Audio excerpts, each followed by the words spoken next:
cuties! Today I am going to be showing you how to create a shaker cup wrapped in vinyl. So this is kind of a little spin on one of my previous videos of how to wrap a tapered cup in vinyl, but um, without using a template this time. So I know sometimes it's hard to find tumblers that have templates. So we are starting off by sanding and prepping our tumbler and also cleaning it off. And now I'm going to start applying this super cute macaron Mickey thing vinyl that is um just really really cute. Honestly, I didn't really want to use it, but at the same time I did.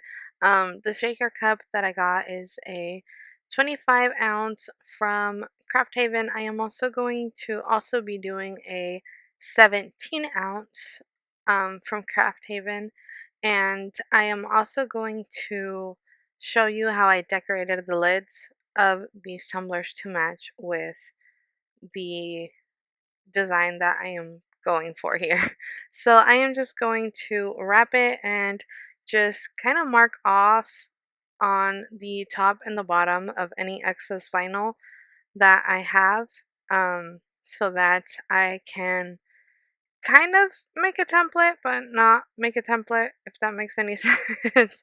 So I'm just going to cut a little bit above where the line is that I created with the outline of the um like the top and the bottom of the tumbler, so that we can start wrapping it. And you guys have seen me draw wrap tumblers for a lot of videos. As you know, I love working with vinyl and I love coming up with different ideas and just kind of showing you guys what I come up with at the same time. So I am also going to cut off any excess that is going to be the on the seams. And as you saw in the previous clip, I did tape down my vinyl. Um, and now I am just kind of going to lift that vinyl and then roll my tumbler onto that little 1 inch um, exposed vinyl without the backing on it, so that I can start wrapping the vinyl around the shaker tumbler. So now I am going to just also work out any bubbles that I see, because this is going to be the bottom part of my seam. And as you guys know, I usually do go in with an X-Acto knife and just poke out any bits. And this is just a little time lapse, just because I wrap so many tumblers. I use a lot of vinyl in my videos, so you guys have seen me do it a lot of times. But if you have any questions, leave them in the comments, and I always do my best to check and get back to you as soon as possible. So here I am just going to keep going at it and just kind of, you know, keep wrapping it. And also I am going to be working on, like I said, a 17-ounce, but with a different design, with a different vinyl, not the same one. This vinyl, I got it off from Antite. Um, I believe it's shopantite.com. I'll have a link in the description with the vinyl so that you guys can check it out if you guys would like to purchase it. She does have a lot of really cute designs with with different sort of elements and florals and a lot of stuff. I have used her vinyls before in my videos. I just don't necessarily know how her shipping works. So if you're out of the country and she doesn't ship out of the country, I'm sorry. So now we are getting to the end, and I am going to take a piece of masking tape and just kind of pull back that little overlap that I had, which honestly I should have cut in the beginning. But um, as you guys know, I do kind of mess up a lot on my tumblers. So um, I like showing you guys my mistakes, because then that way, you guys learn from my mistakes, and then it's less of a chance that you make the same mistake. So I am just going to align my masking tape with that seam, and I am going to cut it straight just so that it doesn't look kind of, funky afterwards on the tumbler, so that like after you epoxy it, because sometimes you can see like the little indentation of the overlap. So just I wanted to have a cleaner look on my tumbler, and that is what I am doing here with the masking tape. I am also going to fold over um, that piece that I took off afterwards, and then apply my tape and cut that off as well. So as you can see, I am going to overlap it again, making sure I don't have any bubbles because it was pretty big on the other side. So I'm just going to do that. And then I'm going to take that same piece of tape and then put it a little bit over where the overlap was. I did mark it with my nail, so it's not really that big of a deal. So I'm just going to leave it like approximately a 16th of an inch, just really slight overlap on my vinyl, and I am just going to cut it where that tape is, and then I'm just going to pull everything off, and then I am going to start working on the top and the bottom of the shaker cup. So the bottom is pretty much the same as you would wrap um any tumbler with the vinyl on the bottom. The top, since your lid is, it has like a little like rim on the top, like the little screw on lids, you have to kind of be careful. Like I said, this is one of my first shaker cups. So actually, it's not one of my first. It is the first shaker cup that I have ever made, and this is the first tumbler that I have ever made with um that overlap on the top, like the screw-on lids, which is kind of threw me off on how to go about this. But at the end of the day, figured it out, making sure I'm popping all of my bubbles, like I said, and then I am gonna go into the bottom of this. So I am just gonna try to do my best, and when I get to the top, I'm just gonna kind of cut it at a 45-degree angle, kind of pointing down, so that I don't have too much of an overlap and I can have a little bit of the stainless steel showing on the top of the tumbler. So, yeah. Alright, so like I said, I've never done a tumbler like this, so I am just kind of trying to figure out here where my seam or where my rim is on here, because of the same reason that I don't really like, you can't see it from how my vinyl's wrapped. Um, this would be kind of a better tumbler, I guess, to use with the template, but you just kind of have to feel around. But when you go in with your X-Acto knife and cut off any excess of vinyl that you have. So that's what I did with the top of my tumbler until I went all the way around. Um, and then I kind of just pieced together. I wasn't really worried though, because if I did end up like nipping it a little bit on the top, it wasn't necessarily going to show as much because we are going to add a drip to the tumbler, so I wasn't really worried as much with that. So now I'm just gonna kind of pull the um excess vinyl on the bottom and get it as smooth as possible on the bottom of the tumbler, and then take my X-Acto knife and cut my vinyl in a circle. So like I said, once I was finished, I just kind of went in a circle and did my best to kind of keep it even. um I am gonna add another, like, just um a perfect circle on the bottom of it, so I wasn't really too worried about it not being perfect.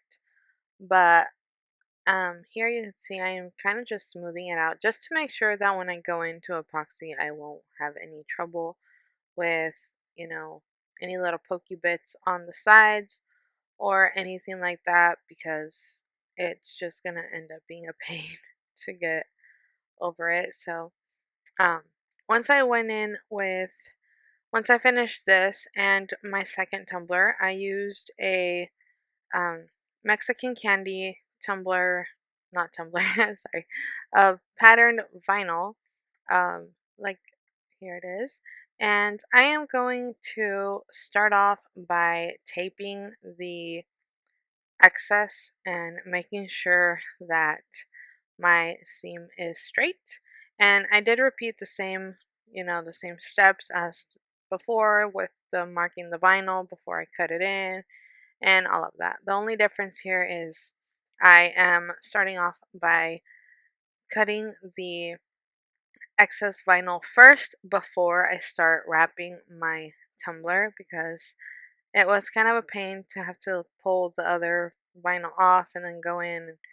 Yeah, so learn from your mistakes, guys. So that's what I was doing here, and then I removed the tape and I started wrapping the tumbler like normal. So just like the other tumbler, after I wrapped it, I went in with my little X-Acto knife and I popped any bubbles, and I also went in with my felt tip squeegee little tool thingy, whatever the heck it's called, that I always forget the name to it. Um, I went in with that and I tried to just kind of work out the bubbles on this and kind of defined that little piece on the bottom. I don't know why, I just thought it would look nice, but yeah, I don't know why I did that. But the only difference that I did when finishing these tumblers off, like this tumbler off, was I used my cup edging tool to remove the excess vinyl from the top and the bottom. Um, the little cup edging tool has uh, like a little lever type thing with a screw that you can, um, you know, push up or down depending on how thick of a line you want or how thin of a line you want. So you can see there, I'm just kind of rotating that little screw and pulling it up a little bit so that I can get the desired amount that I wanted on to my on the bottom of my tumbler. Sorry guys, I am having a hard time talking today. But yeah, after that I pulled off the vinyl and then I cut off the excess from the top, and then um I fixed my cup edging tool to the height of my tumbler because of that lip, that little like rim where the lid screws on. I did have to put it a little taller than what it is, I guess you could say. And then I just to have a cleaner line because I didn't know exactly how my drip was going to look on this particular tumbler. So I'm just going to cut off any of the excess from the top just a little tiny bit so that my epoxy has somewhere to grab onto. And honestly, I should have done this with my first tumbler too, but I kind of forgot and didn't think about it till later. So now we are going to move on to the lid, and we are going to do the exact same thing, prepping our lid. And I am going to tape off the bottom of the lid. There's like a little black strip on the bottom. So I just kind of aligned my masking tape on both of my lids, of course, after I cleaned them off with some 91% alcohol, just making sure I got rid of all the grease and all the other stuff that could have been on my tumbler. And so I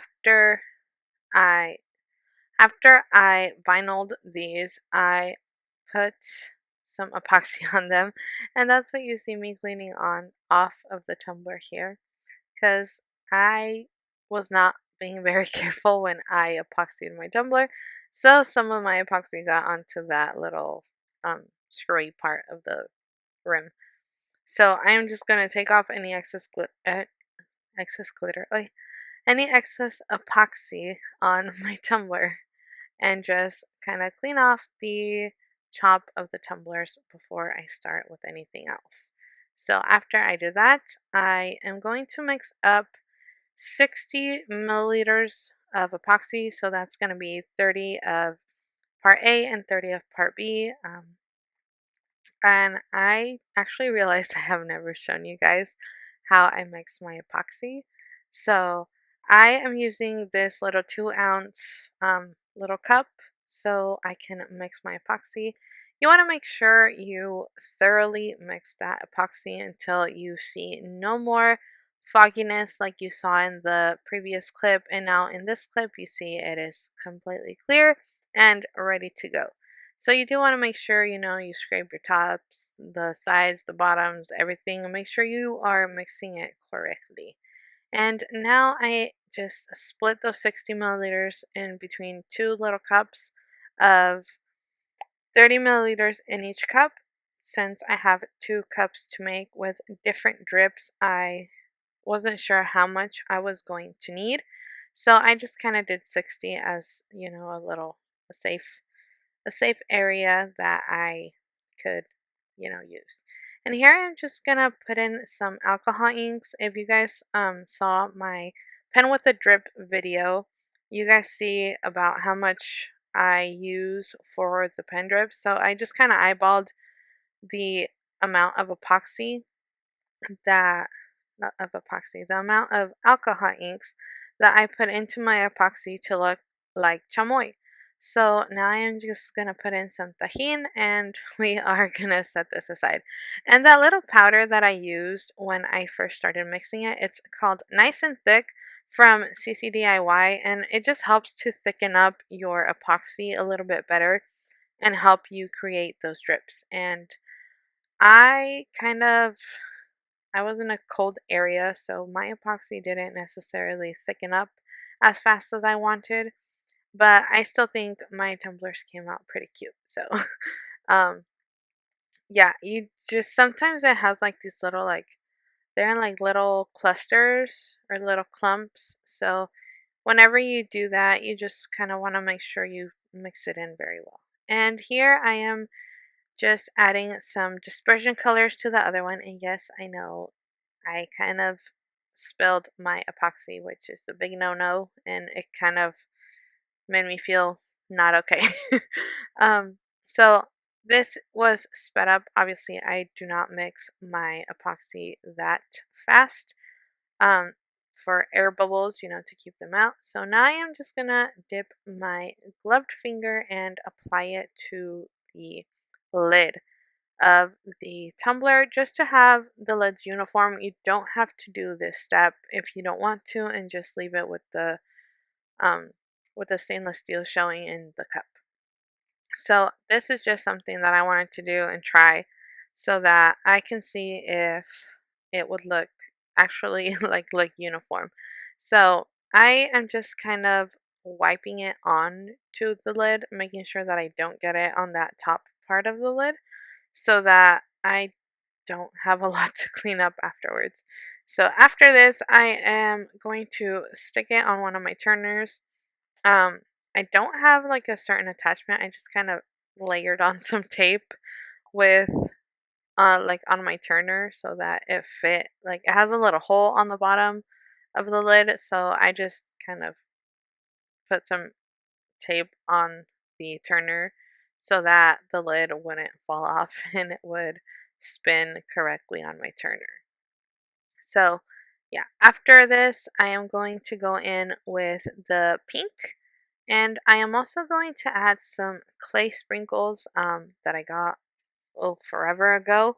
But if I can find the link, I will put the link of the clay sprinkles in the description so that you guys can get them.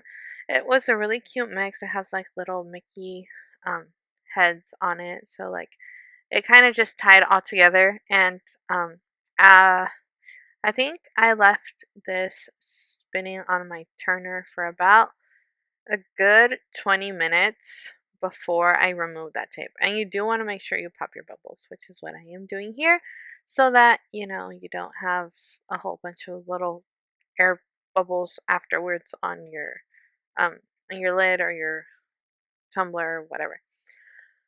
So, yes, I am just going to either let them drip, or I did kind of stop my turner here and there and added some of this little clay bits, little clay sprinkles with some tweezers that I got with um I believe I got them off of Amazon when I did a dried flower purchase. So I am just going to use that to just kind of spread out my clay sprinkles and make sure that my lid is a little bit more uniform onto what I am doing. So, yeah, I am just kind of all over the place today. Sorry, guys. Okay, so now on to the drip of the tumblers. And I am so sorry. I did not realize that my camera was so close. So I am gonna end up going out of frame when I add the sprinkles onto the drip of this tumbler, and I apologize for that. But I basically repeated the same process, and I just kind of sprinkled them on everywhere. So for this, you do want to be careful with that rim um, when you apply your epoxy. I'm just kind of like dabbing it on there. You don't necessarily want it to start, pulling off the sides. And honestly, this is a little bit more runny than what I wanted it to be, but for, some reason it wasn't the consistency, sorry, that I wanted. But at the end of the day, the tumbler ended up looking really cute, and I like how it turned out. So that's all that matters.